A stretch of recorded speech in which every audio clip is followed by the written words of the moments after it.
ruin his reputation, but Daniel Radcliffe might just be the nicest guy in all of Hollywood. Really cool. He's a sweetheart. And if he ever gets tired of acting, he could easily write for Rolling Stone. Now, earlier today, he stopped by to talk to Stephen about his latest project, December Boys. Check it out.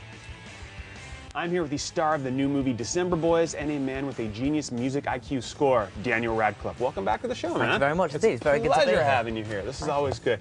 Now, December Boys, I watched it. Amazing. It's about four orphans who go off on holiday to the beach in Australia. So what interested you about this film? Well, obviously Australia was one very cool thing to be, I mean, I've been there about 5 or 6 times anyway, and I love it out there, so to make a film like that was obviously very appealing.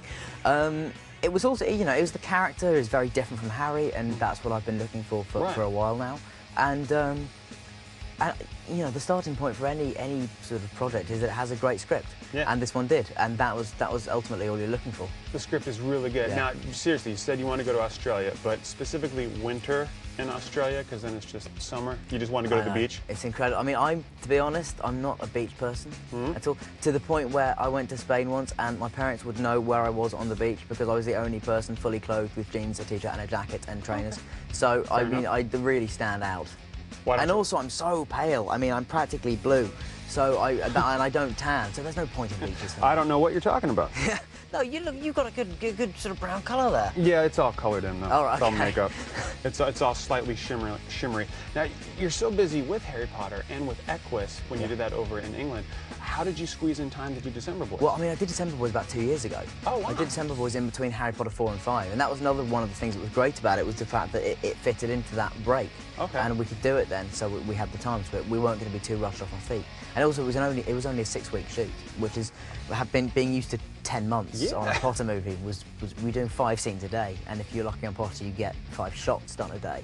So it was incredible sort of change. So it literally was like a holiday for you? No, not at all. It was work, but it was great fun. Okay. That's the brilliant thing about acting, is it's sort of that it's work, but it's a really good laugh if you don't take it. I mean, obviously you have to take it seriously, but if you don't take yourself too seriously, it can be great fun. Trust me. I subscribe to that newsletter, big. Now, in Australia, shooting down there, was it hard to work on the accent or deal with the other actors? Yeah, I really have to commend you, because you're the first interview I've done in America that has even registered that I'm doing an accent in the movie, which is sort of incredible. Oh, but thanks. no, it was. Things about Australian accent is similar to the Irish one in that they're both very easy to caricature, but if you want to do them properly, then you have to work at it. And I mean, I worked for about 6 months before, just every 2 weeks I'd have a dialect session, and just to get it right. And I was interviewed by an Australian journalist today, and she wasn't mentioning the accent. I was thinking, oh God, she hated it. She thought it was awful, this is terrible. And then halfway through the interview, she said, oh God, I meant to say to you, the accent was really good.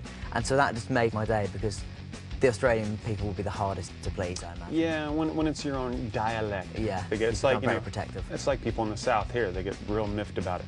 Trust me.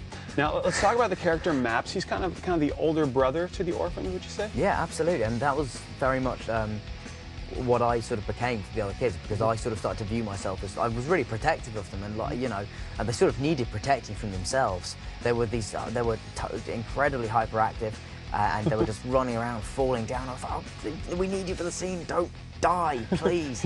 And so it was, it was kind of mad, but it was, Maps is, one of the great things about Maps is he doesn't say much. He's very quiet for like the first 20-25 minutes of the film. He barely says anything.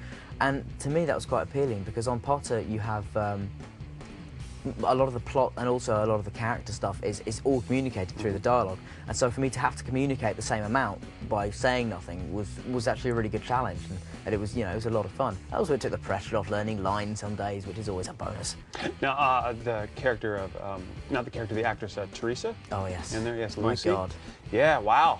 It's devastating, isn't it? At that scene with you guys in the cave, very, very, is erotic the right word to use? I guess. Yeah, it's a sort of, no, it's not really. It's sort of some. It's like a clumsy sort of eroticism. Yeah. It's Maps' first time, and so he's, it's very fumbling and clumsy. Yeah. But it's sort of sweet. And the thing is, you always imagine that. And Teresa is stunning. I mean, it's sort of heartbreakingly beautiful. But but she's, what's great about her, she's just really cool. And luckily, she'd done a few of those scenes before. And so the relationship between our characters was very much the relationship we were going through, because I'd never done a sex scene before, and she had. So she was sort of guiding me through the whole process and making me feel less nervous, which was exactly what Lucy is doing to and for Maps in that scene. It's a great scene. Now, character of Maps is, I mean, couldn't be more polar to Harry Potter. I mean, he's smoking, he's drinking, he's losing his virginity. Yeah. Actually, so I have to ask you, with the smoking part, did you inhale? I did, but they weren't real cigarettes. They're herbal cigarettes. Oh yeah, so then it's okay. So then it's fine. But I don't think they have nicotine in them, do they? Or I'm like not any sure. of that? I don't think they do. That was what I was certainly led to believe. Yeah. when you say herbal or herbal for you, Herbal, because it has an H at the front of it. It does have an H. Thank you, Eddie. Yeah. Yes, indeed. All right. That was a nice little English inside joke we just had. Yeah. We're gonna go to a clip right now of Daniel and Teresa. This is Daniel Radcliffe in December Boys. Who do you think they'll choose? I don't know. Spit's clever. He can fix most anything. Misty's the youngest and he's a good artist. And Spark's got good energy. He's the fastest, wins all the races. What about you? Are you good at anything?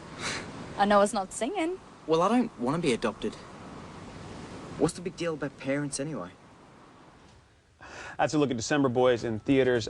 It comes out September 14th. Daniel was just telling me that Teresa there has a huge boyfriend. So Yeah. Well, yeah. I mean, he's an Aussie rules player, so he was tough. Yeah. I wouldn't be trying anything on with Teresa. No. And he was just there on the set the whole time watching the scenes. He was actually behind that rock you just saw, just waiting for me to try anything. Lifting it up. Yeah. Very strong. All right, we got a lot more to talk to Daniel about, so stick around. We have more with Daniel Radcliffe when the sauce returns.